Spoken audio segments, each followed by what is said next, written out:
And we're going to begin right there at verse 26.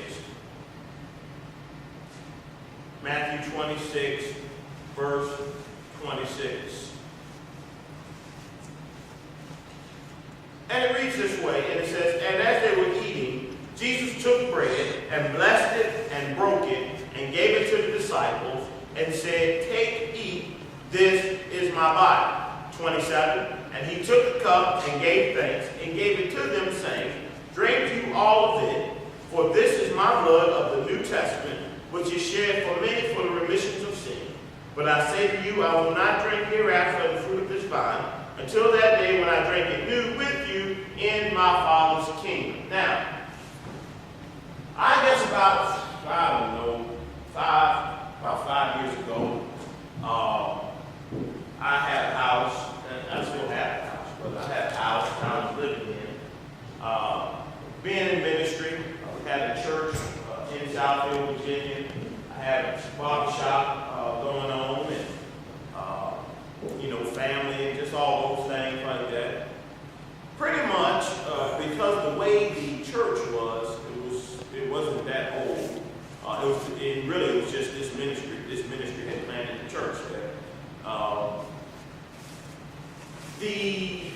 My household was taking care of a lot of my household background church stuff, as well as my barbershop. So really, my money was being just spread out everywhere. The ministry wasn't really self-supportive. It didn't really increase the way it should have financially. People were fine, but financially, it just didn't produce. A big part of that was my fault, because I didn't really teach on giving and money as much as I should have. And the reason for that was because I didn't want to have this reputation. Say reputation.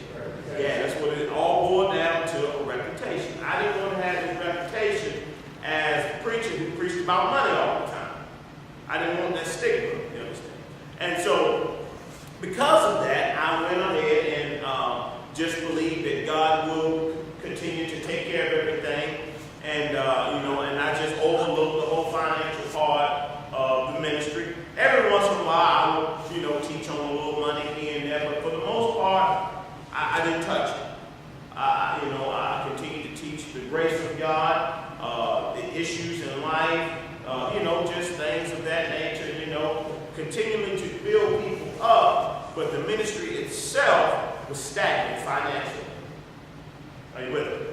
Because of that, my personal household began to take a hit. I got 3 years behind in my mortgage. Say 3 years. Yeah, that's a lot of years.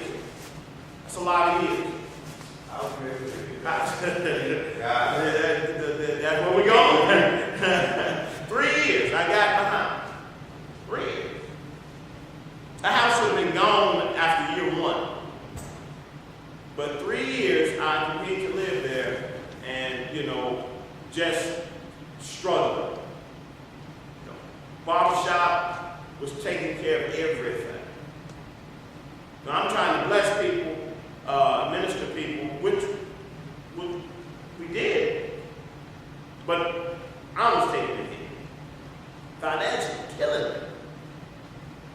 And when I left that area, one of the things that I told the Lord, I said, "Lord, I'm not getting in that situation again.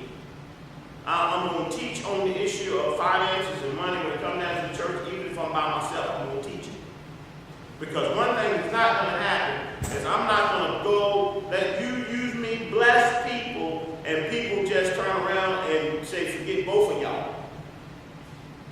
Oh, say amen to that. Yeah. Say. And so what I had to do, watch this, was I had to get on the phone with my mortgage company, beg and plead with them, and mortgage company, please, they said, "Mr. Jenkins, unless you can pay," I believe at the time it was $13,900 at that time. It's nothing we can do. The final ended up being like, I don't know, $220,000 and change. But I said, well, I can't do that. And this is what the lady told me. She said, Mr. Jiggers, there's nothing else we can do. Now watch this. My house, Melvin Jiggers, his house was in the newspaper up for sale in an auction. You're talking about a public spectacle. Now you gotta understand, when you go to, Mecklenburg County and you say Melvin Jiggers, you're gonna get some type of reaction. It may not be all good, but you're gonna get something. You understand what I'm trying to tell you?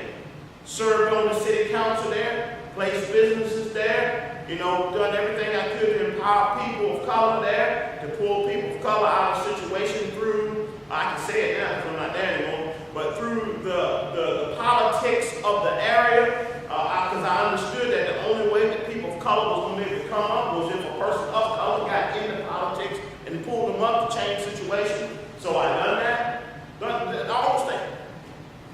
This guy, his house is in the newspaper for auction because his house is about to get foreclosed on. Yeah, see, it's tough to go to church Sunday morning, tell people about the goodness of God, and your lights off. Yeah, but see, I've been there. It's tough to tell people how gracious and how mighty and how powerful, how strong God is. And people riding by your house taking pictures. I mean, literally, I'm standing in the yard with my young children working on the landscape. And I literally had people ride by my house taking pictures of my house. So they can get ready to go buy and sell, buy my home at an auction price. You're talking about a hit to the pride. Yeah, that was a serious blow. So watch this. One day, I was at a bookstore, Christian bookstore. They had a little small Christian bookstore in South Philly. And I was there one day, and I was just looking through some things. And I saw a book, and it was on the power of community. A book by Kenneth Copeland. The book was about that big, about that wide. You could read in about 15 minutes if you was a fast reader. Went on ahead, grabbed the book, picked it up, started reading. Now watch this. This is some good stuff in jazz. I'm a good old Baptist boy. That whole communion thing, if nothing else that I know as a Baptist, I know some communion. Give me some white gloves, I can do it. You understand what I'm trying to tell you? I know about that communion. You said communion, just break it down. That communion, talking about the Lord's Supper. Yeah.